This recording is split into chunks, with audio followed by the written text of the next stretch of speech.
Hello, this is round four of the Ohio Chess Congress. I had the white pieces against Anant Aduri, and this guy is a really strong player. He's any like open tournament in Ohio, he's always on the top few boards.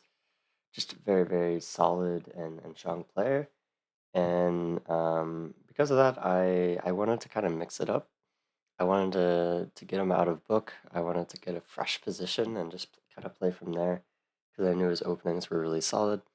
So I played one knight to f3. This is actually the first time I've ever played this. But again, I just wanted to get a fresh position. And after knight f3, d5.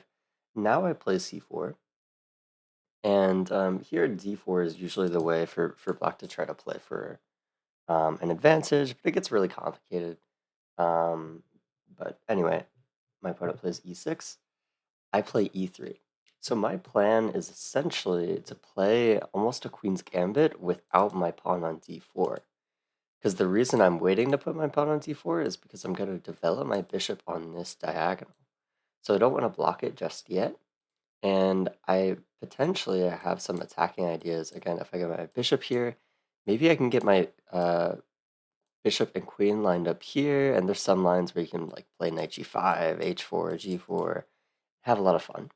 So this is something that I've been looking at for a bit, but I just never really got to play. So after e3, knight to f6, now I play b3. This is also Hikaru has played this kind of setup a lot in Blitz and quicker time controls.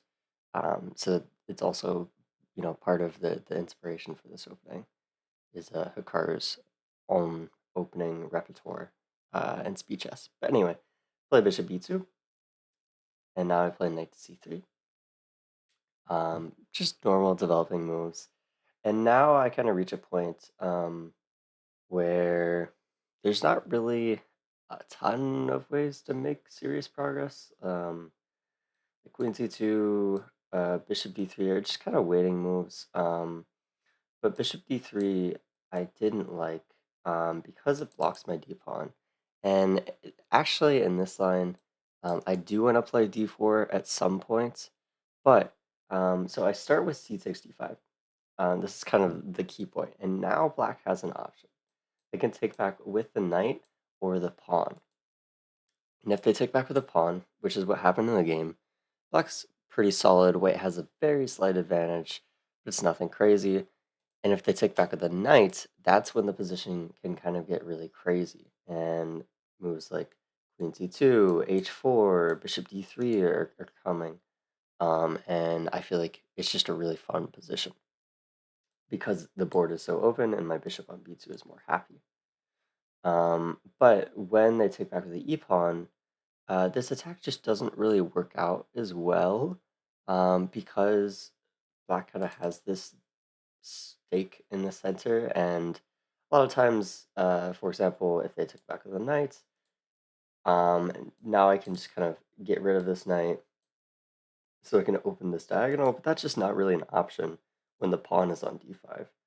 It just kind of shuts this knight out of the game, and therefore shuts this bishop out of the game. So it makes more sense here to play d4 because black has this claim in the center. I need to fight back at the center as well. So after d4, bishop to b7, my opponent's just developing, bishop d3, knight d7, and here I played knight to e5. I believe I was still in prep. I don't exactly remember. I think this is kind of where I fell out of prep, but I was pretty happy to get this position because I felt like if I could get f4, I have a pretty, like the position is going to be equal from the computer's perspective, but I felt like I have a lot of good winning chances because I have opportunities to attack on the king side. So anyway, after c5 though, I just wanted to get my king out of the center. Then my opponent took on d4, which I wasn't really expecting. But taking on d4 kind of makes some sense. Um, And after c takes c4, because a lot of times I'd like to be able to play a move like knight here and take back, but because my knight here is hanging, I just have to take back right away. There's no other options. Um, and now my opponent plays knight to e4. And this is kind of usually a way to counter this setup when white goes for something with f4. They just kind of use this weak square here. But I haven't committed to f4 yet. So this kind of counter plan doesn't really work as well, um, but it's still quite solid. Here I should have actually played queen to e2, and then after a move like this, knight to d1. This was kind of the idea I missed. This is what the computer really likes. If I can bring this knight to e3, like now that I'm looking at it, it looks really good, but I didn't see this idea in the game. But this knight on e3 is very strong because it targets the d5 pawn and it can jump into f5 and put pressure on black's position. So that's probably what I should have done, but just something I missed. Instead, I played rook to e1. Again, slight inaccuracy because queen e2 is better. Knight to f6. Knight to f6 was also an inaccuracy. The engine wanted to take and then play bishop to b4. But I actually would have been reasonably happy with this. I felt like this was something I was ready to go into. I like this pawn structure with my pawn on e5 and that kind of weak pawn on d5. So I kind of would have been happy to go into this. It's very complicated. All the pieces could fall off after, something weird like this, um, where taking here is actually really bad. As you see, the eval is shot right up because a knight to f6 check is incredibly strong. G takes f6 actually just leads to force mate after queen g4, queen f5, and then you're going to h7. And if king h8, well then there's just queen h5. Mate is coming. All of white's pieces are ready to attack. Um, anyway, kind of went on a tangent there. But knight takes e5 is a little bit more accurate. Now I play rook to c1. I'm just trying to develop my pieces, play principled chess. Rook to c8. And now that I felt like his knight committed to this side of the board, I played f3. Because now this knight kind of doesn't have anywhere to go. It's kind of blocked by its own pawn and then our pawn here. So I was pretty happy to play f3 here. Um, Knight to b5 is actually considered a little bit stronger, which again, looking back, kind of makes sense. The idea is after a6, you're actually going to reroute this knight from a7 to c6. A very strange maneuver, but it starts to get really messy, and I didn't calculate well enough to be able to play something like this because the knight coming to c6, then bishop d6, it looks like potentially that knight could get into some trouble, but the computer justifies it. So it's just one of those things where I just wasn't confident enough to play it, but f3 is also fine. Knight takes c3, bishop takes c3, and now bishop to a3. So he's targeting my rook here. I have to play rook to c2 to stay tied to my own bishop. And now queen to d6. He said he was pretty happy to play queen d6 because he's looking for ways to target my d4 pawn. So he's looking to play bishop b4, and then if I take, the queen comes to b4 and is ready to put pressure on that pawn. And here I spent a very long think. And I wasn't sure what to do. My opponent actually was he had like half of my time. So I had a pretty big time advantage, and I spent a long time here and wasted a lot of my time advantage because I felt like it was starting to get very equal. I wanted to play queen d2 first. That was my first instinct because my opponent wanted to play bishop b4.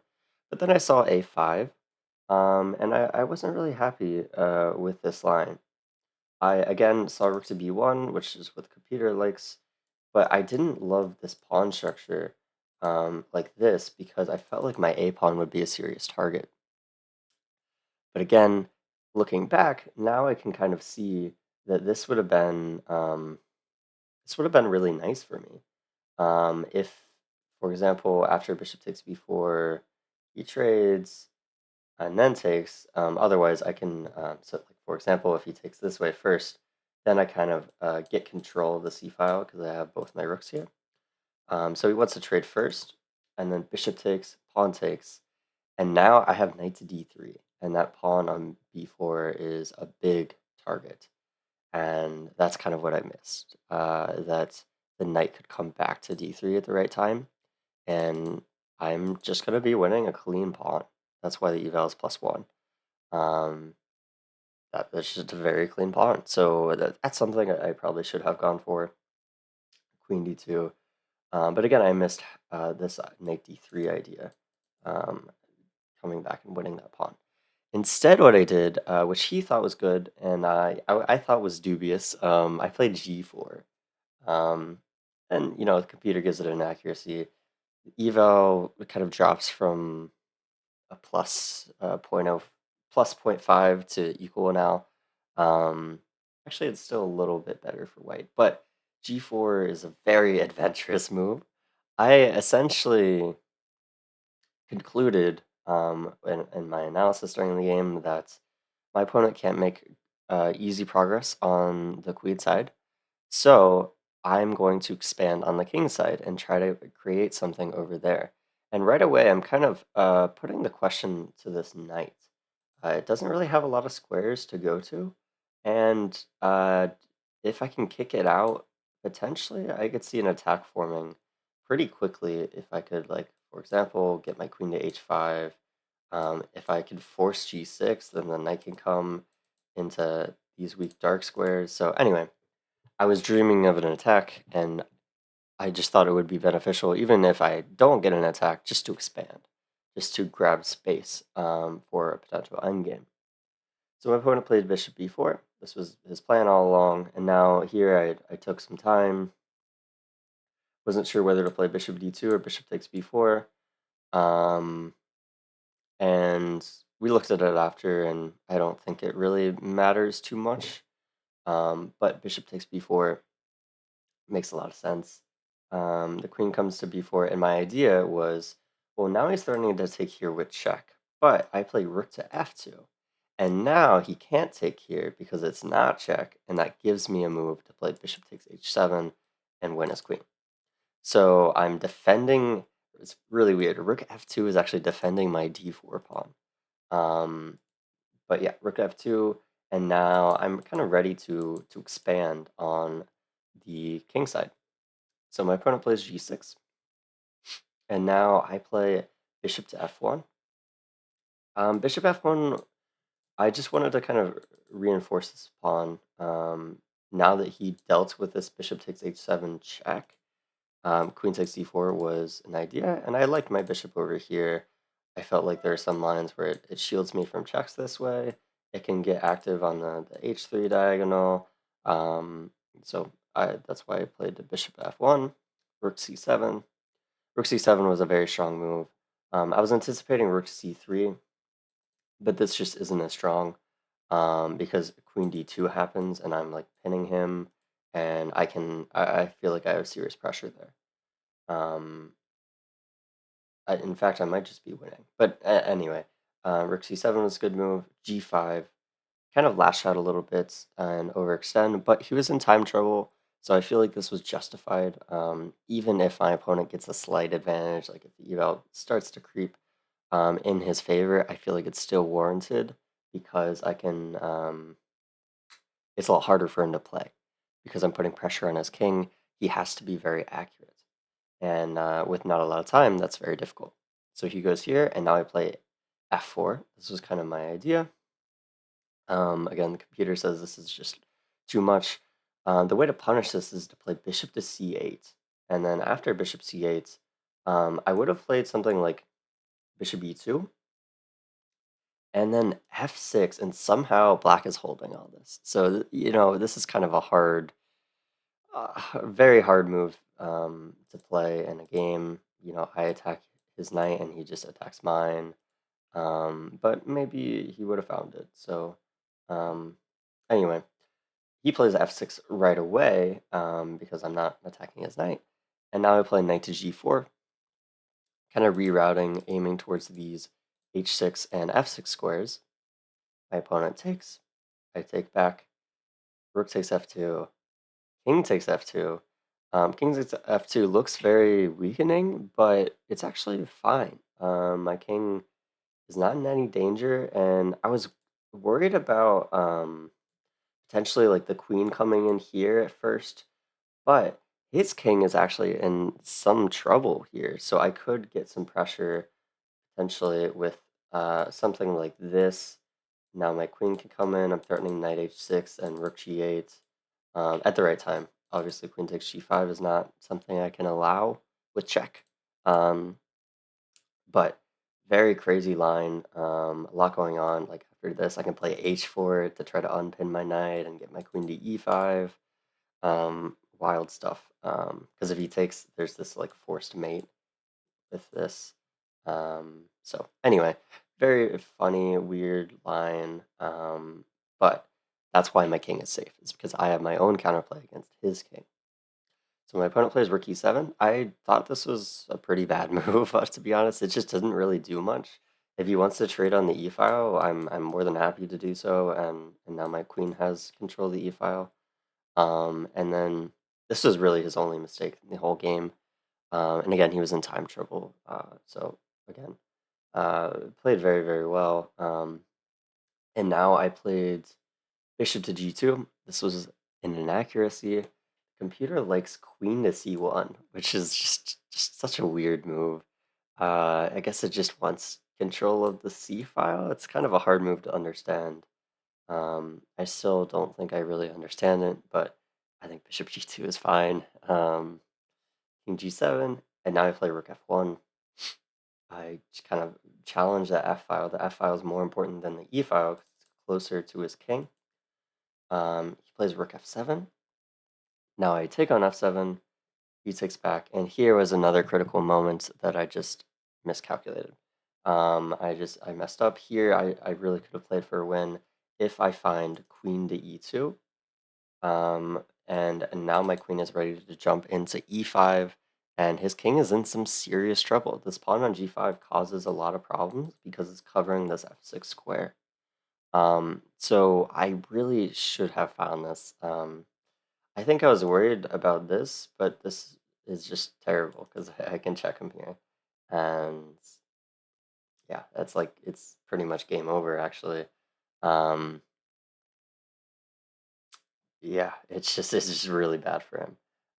If he goes here, I have this here, check, here, knight h6. Queen has to stay tied here, so something like this, and then I win the bishop.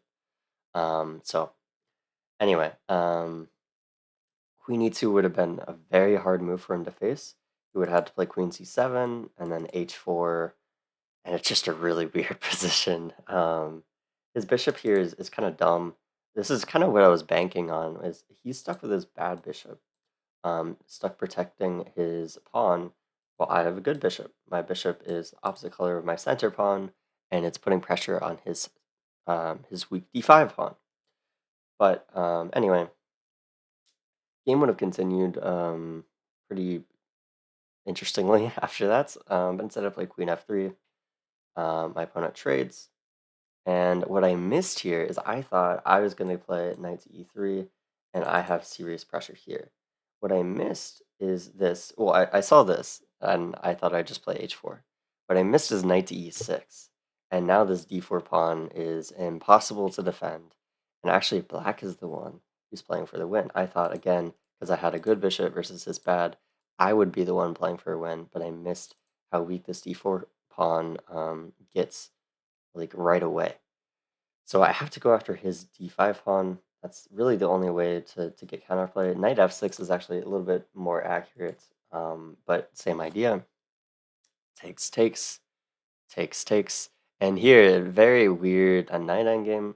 It's very, very close to being a draw, but my opponent plays this, which makes sense, right? You're just winning a pawn, but this actually draws the game. Knight endgames are so tricky. My last round game actually ended in a knight endgame as well, and it was very wild. Anyway, Knight f3 check actually was not the best move. If you want to try to find the best move, try to pause your video. It's a very strange idea to not just go ahead and win this pawn.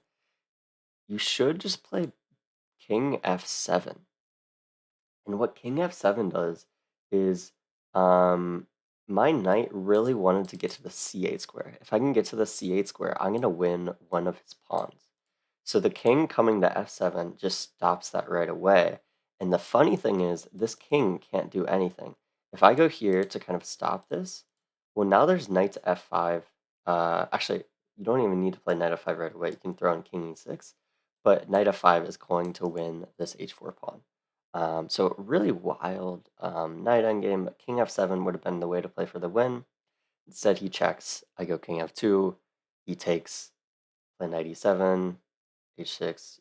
All these moves are more or less just kind of logical. I take the pawn, and he actually offered me a draw. Oh, I forgot to mention, he offered me a draw on like move 17, but I declined, and I feel like rightfully so. He was in some time trouble, and I felt like I had some pressure. And then he offered me another draw around here. I kept playing because I have this outside pass pawn, so I felt like I had the chances, but the game is just a draw. We shuffle around a little bit. Um, and once these pawns are traded, the game is just over because at any point, if either side can sacrifice their knight for the pawn, the game just ends. So once he gets the knight here, the game's already over because there's just no way I can get this pawn forward. And same thing with me over here. If I can get my knight to e3, well, then that's just game over because I can sacrifice my knight. So here we agree to a draw. And yeah, this was a very interesting game. I'm glad I played it out. It did cost me because I was very exhausted after this game. It was just a very complicated game, and required a lot of calculation. And so I was very exhausted after this game. But I went over the game with him afterwards, and he showed me the Queen E2 idea. Um, which I think was important to see that I actually had a winning chance, even though I didn't see it at the time. That was the way to play for a win, and yeah, so he played very well. If you actually look at the accuracy, we both had 95 or higher accuracies, so very solid game. I think he only made one mistake, and I think did I make a mistake? I think I made one mistake. Um, yeah, we both only made one mistake. I had 95.5, he had 95.3.